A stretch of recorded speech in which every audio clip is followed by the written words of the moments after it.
দুই দশকে ৩ লাখেরও বেশি অগ্নিকাণ্ড হয়েছে সারা দেশে, যার বেশিরভাগই বস্তি এবং পোশাক কারখানাতে।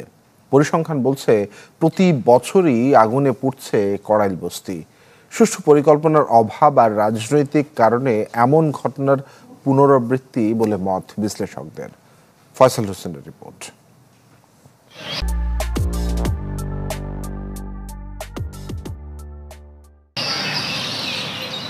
স্বাধীনতার পর থেকেই গুলশান বনানীর পাশের লেক ঘিরে বসবাস শুরু করে দেশের বিভিন্ন প্রান্ত থেকে আসা দরিদ্র জনগোষ্ঠী, যা ৯০-এর দশকে পরিণত হয় বস্তিতে।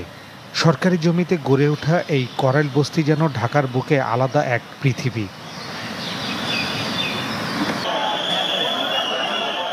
গেল এক দশকে এই বস্তিতে অগ্নিকাণ্ডের ঘটনা যেন প্রতি বছরের রুটিন।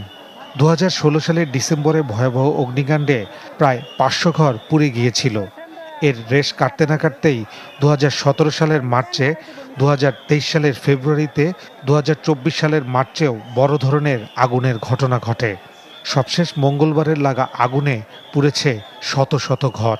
ফায়ার সার্ভিস ও সিভিল ডিফেন্সের তদন্ত প্রতিবেদনগুলিতে সাধারণত শর্ট সার্কিট, মশার কয়েল বা গ্যাস সিলিন্ডার বিস্ফোরণকে আগুন লাগার কারণ হিসেবে দেখানো হয়। আগুনের যে সোর্সটা আসলে বিভিন্ন জন বিভিন্ন কথা বলছেন, তবে আমাদের এটা তদন্ত সাপেক্ষে আমরা এটা বের করতে পারবো। তবে বাস্তবতা কি আসলেই এমন? ফায়ার সার্ভিসের সাবেক এই মহাপরিচালক বলছেন, আগুন লাগার কারণ হতে পারে সুষ্ঠু নগর পরিকল্পনার অভাব, সাথে রয়েছে রাজনৈতিক আধিপত্য বিস্তারের প্রচেষ্টা। বস্তি প্রভাব বিস্তারের জন্য অনেক সময় এটা করে, হয়তো সেখানে আমার মনে হয় যে বিভিন্ন পার্টিরা কাজ করতে পারে, আসলে পলিটিক্যাল বিভিন্ন এনজিওরা ওখানে তাদেরকে হেল্প করেছে, কিন্তু পরবর্তী ক্ষেত্রে দেখা যাচ্ছে যে ওই টিমটা থাকে না। নিজস্ব ফাইট করতে হবে, আসলে তাদের নিজস্ব কর্মী বাহিনী থাকতে হবে, তবে বস্তি আগুনটা নিভানো যাবে। আগুন লাগার পর যেসব প্রতিবেদন দেয়া হয় সেখানেও অনেক গাফিলতি ও রাজনৈতিক প্রভাব থাকতে পারে বলে ধারণা এই বিশেষজ্ঞের। প্রতিটি বস্তি ও শিল্প এলাকায় আলাদা ফায়ার ইউনিট হওয়া উচিত বলেও মনে করেন তিনি। সরকারিভাবে কি ব্যবস্থা নেওয়া যায় সেটা ভাবতে হবে। আমাদের দেশে তো কোনো হাইড্রেন্ট নাই আসলে এখানে। আমাদের বিদেশে দেখবেন আপনি সব জায়গায় কিন্তু একটা ফায়ার সিস্টেম আছে, একটা স্ট্রিট হাইড্রেন্ট থাকে এখানে, সেখান থেকে পানি নিয়ে সরবরাহ করে।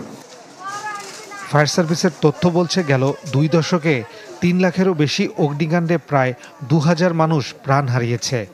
শুধু ২০২৪ সালেই ২৬,০০০-এর বেশি ছোট বড় অগ্নিকাণ্ডের ঘটনা ঘটেছে, যা প্রতিদিনের হিসেবে ৭৩টি করে। ফয়সাল হোসেন, চ্যানেল 24, ঢাকা।